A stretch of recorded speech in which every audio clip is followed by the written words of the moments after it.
할렐루야, 아멘. 오늘 이 본문은 지난 주일과 같이 이 아담과 예수 그리스도를 비교하여서 그 닮은 점과 차이점을 반복해서 설명해 주고 있습니다. 먼저 이 아담과 예수 그리스도의 닮은 점, 곧 이 같은 점을 말씀드리겠습니다. 아담과 예수 그리스도는 인류를 대표한다라는 거예요. 우리나라 축구 이 대표 팀이 있잖아요. 대표가 일본과의 경기에서 승리하면은 우리나라가 승리한 것이 되는 거예요. 내가 승리한 게 되는 것이고, 또 만일 지면은 우리나라가 패한 것이 되는 것처럼 아담과 예수 그리스도는 인류를 대표한다라는 대표성이 있다라는 거예요. 그래서 아담과 이 예수 그리스도의 행위의 결과, 이 결과는 모든 사람에게 전가된다라는 겁니다. 그러니까 모든 사람에게 긍정적이든 부정적이든 그런 영향을 미치게 된다라는 거예요. 한 사람 아담이 선악과를 따먹는 이 불순종의 죄를 지음으로 인해서 모든 사람이 죄인이 되었다라는 거죠. 아담의 이 불순종은 모든 사람이 죄인이 되는 데 있어서 결정적인 기여를 했다. 그러니까 부정적인 기여죠. 기여를 했다라는 거예요. 반대로 한 사람 예수 그리스도께서 하나님의 말씀에 100% 순종하심으로 인해서, 온전히 순종하심으로 인해서 선택받은 모든 사람이, 하나님께 창세전에 선택된 모든 사람이 의롭다 하심을 받아 생명에 이르게 되었다라고 오늘 말씀이 기록을 하고 있다는 거예요. 18절입니다. 그런즉 한 범죄로 많은 사람이 정죄에 이른 것 같이 한 의로운 행위로 말미암아 많은 사람이 의롭다 하심을 받아 생명에 이르렀느니라. 아멘. 한 사람 아담의 이 불순종으로 죄의 세력이 세상에 들어왔습니다. 사람은 이제 죄의 종과 노예가 되어서 죄를 범하며 살게 된다라는 거예요. 거스를 수가 없어요. 그러니까 만약에 우리도 그러잖아요. 살아있는 물고기라면은 강을 거슬러 올라가잖아요. 근데 죽은 물고기는 어때요? 강의 흐름 따라서 같이 떠내려가는 거 아니겠습니까? 우리가 죄를 거스를 수가 없다라는 거예요. 죄의 종, 그러니까 죽었다. 영원히 죽었기 때문에 죄의 종과 노예가 되어서 죄가 시키는 대로 살아갈 수밖에 없다라는 것입니다. 그러니까 사람은 죄의 종, 노예가 되어 죄를 범하며 살아가는 죄인의 신분이 되었다라는 거예요. 신분이 뭐냐? 죄인이다라는 거예요. 나는 누구인가? 명확하게 우리가 말할 수 있는 것은 뭐냐면 나는 죄인이다라는 거죠. 나는 죄인이다라고 하는 거예요. 사람이라면 누구에게나 있는 정체성, 나는 죄인이다라는 거죠. 반면에 한 사람 예수 그리스도는 하나님의 뜻에 온전히 곧 죽기까지 순종을 하시는데, 죽기까지 순종하심으로 선택받은 모든 사람에게 의와 신의 생명을 선물해 주셨다라고 기록을 하고 있는 거죠. 의가 무엇입니까? 제가 설교 시간에 계속해서 반복해서 말씀드렸잖아요. 그냥 세상적으로 말하면 뭐 특별하게 다른 사람보다 이렇게 선하고 또 업적을 남길 만한 어떤 삶을 사는 것이 의다라고 말씀드리지 않았잖아요. 성경에서 말하는 이 의라고 하는 것은 관계입니다. 관계. 관계 용어예요. 하나님의 자녀가 되는, 죄인이 하나님의 자녀가 되어서 하나님이 요구하시는 것에 100% 순종하는 상태를 의롭다라고 한다라는 거예요. 의롭다. 자, 그런 면에서 누구만 의롭다라고 말씀드렸습니까? 세상에서 예수님만 의로우시다라고 말씀을 드렸잖아요. 하나님과 관계 가운데서 하나님이 요구하시는 것을 100% 순종하시는 예수님만 의로우시다라는 거죠. 그러니까 이 의는 하나님의 자녀가 되어 온전히 순종하는 상태를 말하는데, 이 의를 주셨다라는 거예요. 우리에게. 불의한 의에 우리는 불의하잖아요. 근데 불의한 의에 우리에게 의를 선물로 주셨다라는 거예요. 또한 생명도 선물로 주셨다라는 거예요. 이 생명이라고 하는 것은, 그러니까 생명을 주셨다라고 하는 것은 우리가 그것을 통해서 알 수 있는 것은 뭐냐면, 죄인인 우리에게 생명이 있었다라는 것입니까? 없었다라는 것입니까? 없었다라는 거죠. 그러니까 생명을 주셨는데 이 생명이라고 하는 것도 신의 생명이다라고 하는 거예요. 신의 생명을 주셨다. 한마디로 말하면 하나님의 자녀로 이제 영원히 살게 된다. 영원히 살게 되는 복을 주셨다. 선물로 주셨다라는 것입니다. 예수 그리스도를 통해서 성도가 의인이 되는 이 신분의 변화와 영원한 생명을 얻게 된 것이다. 19절에서 다시 한번 반복해서 말씀하는데 19절입니다. 한 사람이 순종하지 아니함으로 많은 사람이 죄인 된 것 같이 한 사람이 순종하심으로 많은 사람이 의인이 되리라. 아멘. 사랑하는 여러분, 성도인 우리가 어떻게 의롭게 되었습니까? 참 중요해요. 어떻게 의롭게 되었는가? 로마서에서 반복적으로 우리에게 가르쳐 주는 거 아니겠습니까? 한 사람 예수 그리스도의 순종을 통해서입니다. 할렐루야. 한 사람 예수 그리스도의 순종을 통해, 우리의 순종이 아니라는 거예요. 우리 각자가 노력해서 의로움을 획득하고 쟁취한 것이 아니다라는 거예요.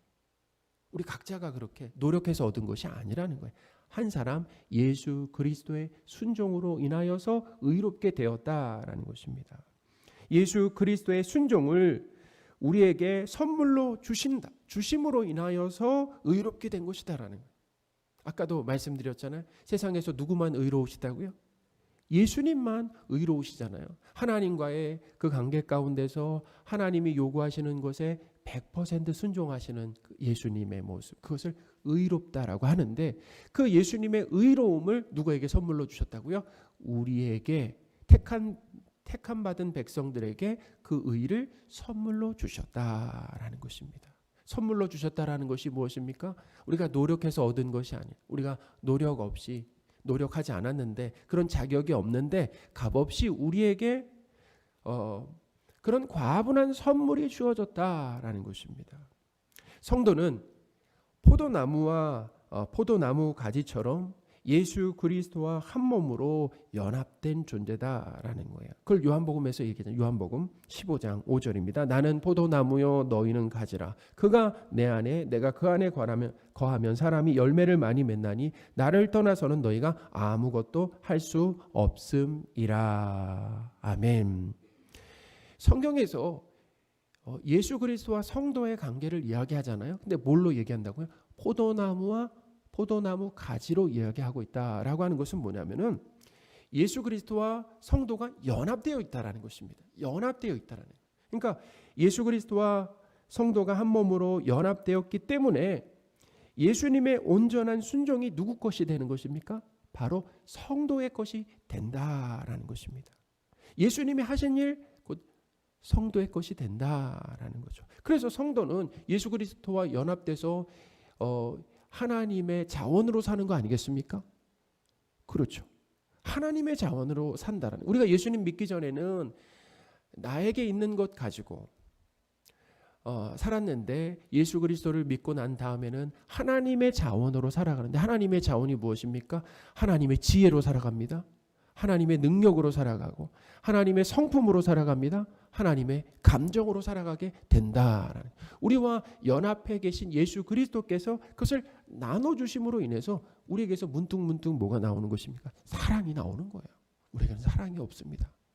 우리 안에 계신 성령님께서 우리에게 사랑을 주심으로 인해서 사랑할 수 있는 것이고, 우리에게 인내할 수 있게 하심으로 인내하는 거죠. 우리 안에 기쁨을 주심으로 인해서 상황과 환경과 상관없이 뭐예요? 기쁨이 우리 안에서 샘솟아 난다라는 것입니다. 그게 신의 감정 아니겠습니까?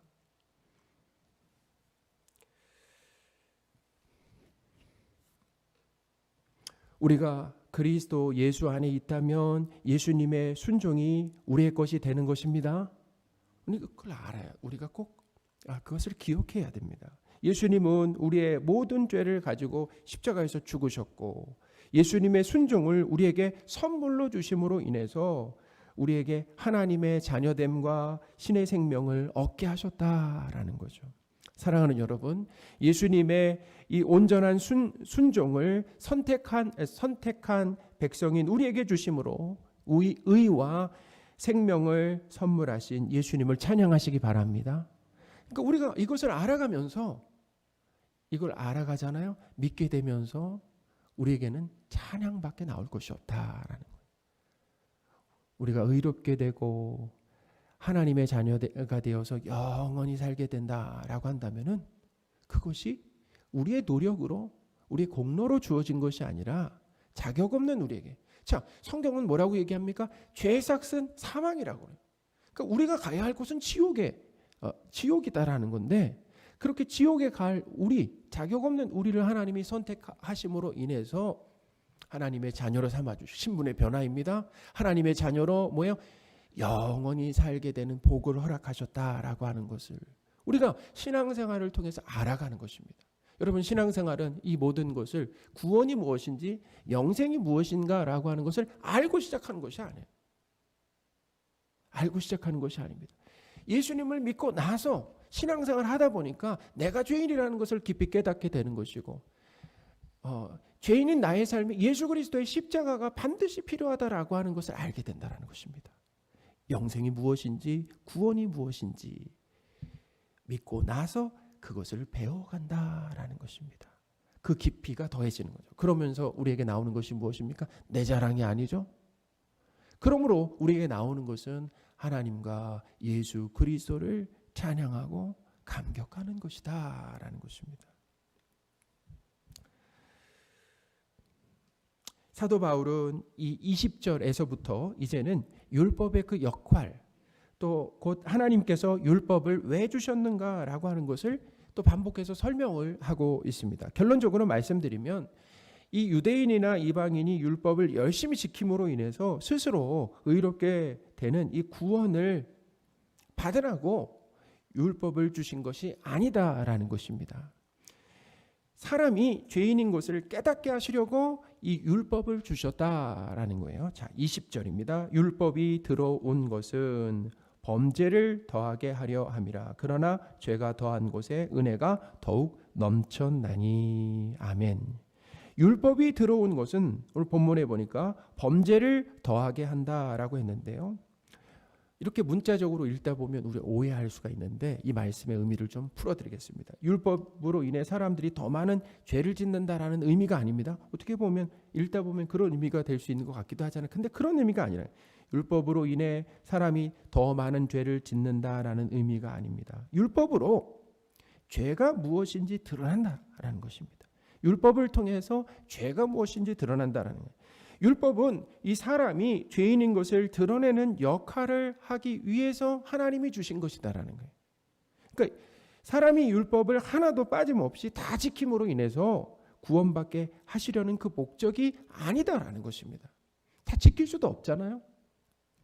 율법은 아담에 의해서 발생한 이 죄와 죽음의 문제를 해결하지 못했다라는, 그럴 능력이 없다라는 것입니다.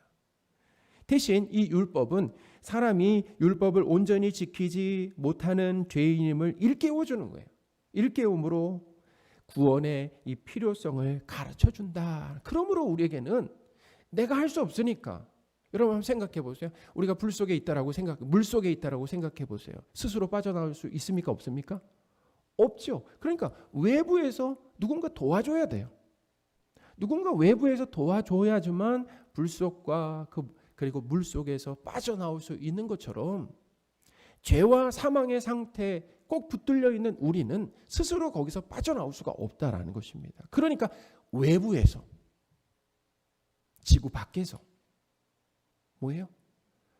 그 도움이 필요하다라는 거죠. 그러니까 내가 죄인이라는 거, 그리고 구원의 필요성을 가르쳐주는 거예요. 로마서 5장 13절도 한번 읽겠습니다. 죄가 율법 있기 전에도 세상에 있었으나 율법이 없었을 때는 죄를 죄로 여기지 아니하였느니라. 아멘. 이 율법이라고 하는 거 언제 주어졌냐면 기원전 15세기쯤에 주어졌어요. 그 15세기 정도, 대략 예를 든다면 한 1500년 이렇게 생각하죠. 1500년쯤에 이 시내산에서 하나님께서 출애굽한 이스라엘 백성들에게 율법을 주셨잖아요. 근데 율법이 있기 전에 뭐가 있었다고 얘기합니까? 세상에 죄가 있었는데 사람이 죄가 무엇인지 몰랐다라고 하잖아요. 자, 그런데 사람들은 율법이 있기 전에 죄를 알았습니다. 죄를 알았어요. 자, 그 죄라고 하는 건 뭐냐면 바로 도덕법이라는 거죠. 기원전 이 18세기에 바벨로니아인들이 남긴 함무라비 법전이 있습니다. 우리가 역사 공부하셨다라고 한다면 다 아시는 거잖아요. 이 함무라비 법전이 있는데 이 함무라비 법전이라고 하는 것은 하나님의 율법보다 대략 한 3세기 전부터 존재했다라는 거예요. 그러니까 율법이 주어지기 전에 3세기 전에 이미 존재하고 있었다. 함무라비 법전이 말이죠. 근데 그 법전의 내용을 보면 이런 내용이에요. 만일 귀족이 평민을 다치게 하면 벌금을 내야 된다라고 하는 조항이 거기 있었다라는 거예요. 자, 그러면 율법이 있기 전에 율법보다 훨씬 먼저 만들어진 이 함무라비 법전을 통해서 사람이 다른 사람을 다치게 하는 것이 죄임을 이미 알고 있었다라는 거죠. 그게 죄라는 거죠. 도덕적으로 죄라는 거죠. 사람이 율법이 있기 전에 살인이나 거짓이나 도둑질 같은 것이 죄임을 이미 알고 있었다라는 거예요.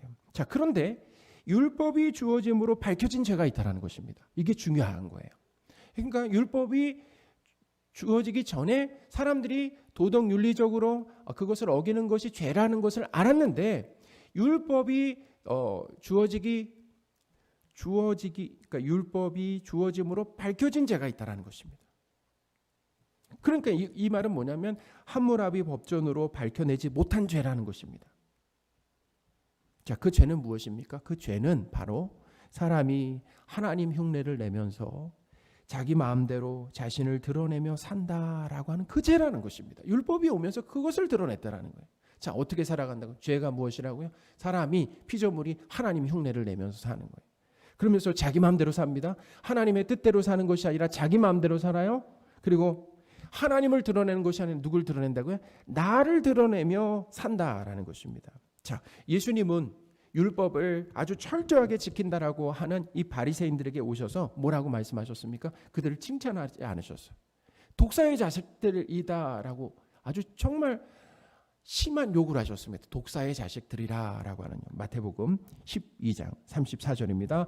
독사의 자식들아 너희는 악하니 어떻게 선한 말을 할 수 있느냐 이는 마음에 가득한 것을 입으로 말함이라. 아멘. 독사의 자식이라고 하는 것은 어떤 의미가 있냐면 마귀의 자녀, 곧 마귀의 종이다라고 하는 표현이라는 거예요.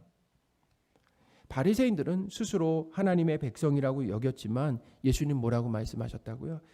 마귀의 자식으로 마귀 짓을 하고 살아간다라는 것입니다. 바리새인들이 말이죠.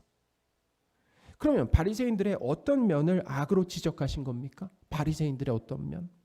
바리새인들은 하나님과 이웃을 사랑한 것이 아니라 바리새인들은 특별히 돈과 높은 지위를 좋아했다라고 성경에 곳곳에 기록을 하고 있습니다. 누가복음 16장 14절입니다. 바리새인들은 돈을 좋아하는 자들이라. 바리새인들은 율법을 지키는 이 열심을 내므로 어떻게 했냐면 자신의 오름 그리고 자신의 훌륭함을 드러내면서 세리와 창기들을 죄인으로 낙인 찍고 상종하지 않았다라는 것입니다. 하나님 보실 땐 같은 죄인인데 말이죠. 그러니까 이 율법을 지킴으로 자기 만족 또 자신의 오름과 기특함을 드러내는 그런 수단으로 율법을 이용했다라는 거예요. 그러니까 자기들은 지킬 수 있다라는 것입니까? 지킬 수 없다라는 거예요? 지킬 수 있다라고 하는 것이 바로 죄라는 거예요. 율법을 지켜도 하나님과 이웃을 사랑해서 지키는 것이 아닙니다. 자신의 대단함과 훌륭함을 자랑하기 위해서 지키는 척하는 것이다. 사랑하는 여러분, 우리 신앙생활이라고 하는 것은 나의 열심이나 훌륭함을 드러내며 자랑하는 것이 아닙니다. 나로 하여금 열정적으로 신앙생활하게 하시는 하나님의 그 열심과 훌륭함을 드러내는 것이 바로 신앙생활이다라고 하는 것을 기억하시기 바랍니다. 오늘날 우리 한국 교회에서도 주일 성수, 11조, 새벽 예배를 하면 신앙 좋은 사람으로 평가를 받잖아요. 그런데 어떤 동기에서 주일 성수와 11조와 새벽 예배에 열심을 내는가라고 하는 그 동기를 한번 들여다봐야 된다는 것입니다. 어떤 사람은 정말 하나님을 사랑하는 마음에서 나오는 열심일 수 있습니다. 또 어떤 사람에게는 주일 성수하지 않으면 하나님께서 벌을 내리실 것 같은 그런 두려움으로 와 앉아 계신 분도 있다라는 것입니다. 어떤 사람은 11조를 하나님 앞에 아주 철저하게 드림으로 인해서 반대급부를 원하는 거예요. 반대급부. 그것이 무엇입니까? 내가 하나님 앞에 드렸으니까 더 몇 배로 더 많은 복을 바라는 어떤 그런 간절한 욕망 때문에 그런 종교적 열심을 내는 사람들이 있다라는 것입니다. 율법은 우리가 하나님의 말씀에 온전히 순종할 수 없음을 드러낸다라는 것입니다. 내가 순종하는 것 같아도 그 동기를 보니까 순수하지가 않다라는. 그러니까 그것이 이제 드러나는데 그것을 깨닫게 되는데 그게 어떻게 가능하냐면 우리 안에 계신 성령 하나님께서 성도 안에 계심으로 인해서 우리가 어떤 순종을 하더라도 순수하지 않은 그런 동기를 어떻게 해요? 그 잘못되고 죄된 동기를 보게 하신다라는 것입니다. 그러니까 우리 마음이 어떻게 불편한 것이다라는 거죠. 누가 일하시는 거예요? 우리 안에 성령 하나님이 일하심으로 인해서 우리가 겉보기에는 순종하며 사는 것 같지만 그 순종하는 잘못된 동기를 그 죄를 어떻게 성령 하나님께서 드러내신다라는. 그래서 마음이 불편하다라는 거죠. 그걸 언제 알게 되는 것입니까? 우리가 이렇게 신앙생활 하면서 알게 되는 거 아니겠습니까? 예수님 믿기 전에는 몰랐어요. 근데 예수님 믿고 나서 신앙생활 하다 보니까 이제 성령님께서 내 안에 뭘 깨닫게 하신다고요? 그 죄를 깨닫게 하신다. 불편하게 하신다라는 거죠. 그러니까 율법은 사람들을 죄짓게 만드는 것이 아닙니다. 뭐예요? 죄가 무엇인지 밝히 드러내므로 죄를 더욱더 죄되게 만든다라는 것입니다. 그러나 이 하나님은 보니까 예수 그리스도를 통해 죄인에게 뭐예요? 의와 생명을 넘치도록 부어 주셨습니다. 20절입니다. 율법이 들어온 것은 범죄를 더하게 하려 함이라. 그러나 죄가 더한 곳에 은혜가 더욱 넘쳤나니. 아멘. 죄가 더한 곳에 은혜가 더욱 넘쳤다라고 하는 것. 이게 어떤 의미인가 한번 보세요. 죄가 더한 곳에 은혜가 더욱 넘쳤다라고 하는 것은 율법으로 인해 죄가 드러나게 되었을 때, 그렇죠. 죄가 드러나게 되었을 때 하나님의 크신 은혜가 우리의 모든 죄를 어떻게 다 덮음으로 인해서 의롭게 되었다라는 의미가 거기 담겨 있다라는 것입니다. 우리가 죄인으로 드러났어요. 율법을 통해서. 그런데 그 죄를 하나님의 크신 은혜를 어떻게 하셨다고요? 덮어주셨다. 덮어주심으로 인해서 의롭게 되었다라는 그 의미라는 것입니다. 사랑하는 여러분, 예수 그리스도의 십자가와 부활이 감당치 못할 큰 죄는 없습니다. 그것을 기억해야 돼. 예수 그리스도의 십자가와 부활이 감당치 못할 큰 죄는 없다라는 거죠. 21절은 죄의 왕노릇과 그리고 은혜의 왕노릇을 비교해서 설명하면서 이 은혜의 영향력이 죄의 영향력을 이기고 그리고 반드시 승리한다라고 하는 것을 가르쳐 준다라는 것입니다. 21절입니다. 이는 죄가 사망 안에서 왕노릇한 것 같이 은혜도 또한 의로 말미암아 왕노릇하여 우리 주 예수 그리스도로 말미암아 영생에 이르게 하려 함이라. 아멘. 사람에게 죄가 왕노릇한다라고 하는 것, 죄가 왕노릇을 한다라고 하는 것은 죄가 우리의 왕과 주인이 되어 된다라는 것입니다. 그래서 사람을 죄의 종으로 살게 한다라는 거죠. 그러니까 결국 죄를 짓다가 육이 죽어 육체가 죽어 지옥으로 가게 만든다라는, 그게 죄의 왕노릇의 결과다라는 것입니다. 이 땅에서도 죄를 짓고 살아보세요. 불행하죠. 행복하지가 않습니다. 불행하고 불행한 삶을 살다가 죽어요. 그리고 지옥에 가게 된다라는 거예요. 사람에게 뭐가 왕노릇하고 있기 때문이라고요? 바로 죄의 왕노릇이다라는 거예요. 그래서 죄가 우리를 어디로 끌고 가는가라는 거죠. 사람은 자기 스스로 이 죄와 사망을 벗어날 수가 없습니다. 여러분, 만약에 우리가 조선시대 왕들 보면 왕이 신하에게 사약을 내리면 어떻게 해야 합니까? 사약을 내려요. 그럼 어떻게 해야 됩니까? 밥만 줄여달라고 할 수 있습니까? 너무 쓰니까 꿀 타달라고 할 수 있습니까? 보면은 참 놀라운 것은 뭐냐면 그 사약 앞에 어떻게 합니까? 절을 하고 받는다라는 거예요. 신하가 그 사약 앞에 절을 하고 받는다. 그러니까 절하고 받는 것처럼 죄가 왕노릇, 우리에게 왕노릇 하면은 어떤 일이 벌어지냐면 그 죄를 짓다가 육체가 죽어 지옥에서 떨어지는 거죠. 여기서 벗어날 수가 없다라고 하는 것을 가르쳐 준다는 것입니다. 자, 반면에 오늘 본문은 뭘 얘기하냐면 은혜의 왕노릇을 이야기하고 있습니다. 은혜의 왕노릇을 이야기하고 있습니다. 그러니까 이 은혜의 왕노릇은 성도를 어디로 데려간다라고 합니까? 죄의 왕노릇과 그래 은혜의 왕노릇은 완전히 다르죠. 이 은혜의 왕노릇은 성도를 어디로 데려가냐면 성도를 의롭게 만들고 영생을 준다라고 기록하고 있다는 거예요. 자, 21절을 다시 읽겠습니다.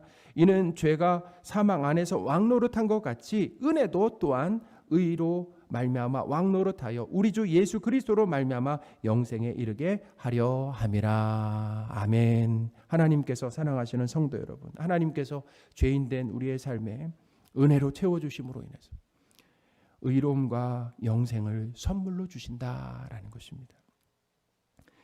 은혜가 왕노릇한 성도도 죽게 되죠. 그러나 은혜가 왕노릇하고 있는 성도들도 죽게 되지만 육체가 죽고 부활과 영생을 주신다라고 하는 것을 알고 죽는 거죠. 다르죠. 알고 죽음으로 인해서 성도의 죽음에는 뭐가 있다라는 것입니까? 소망이 있다라는 것입니다.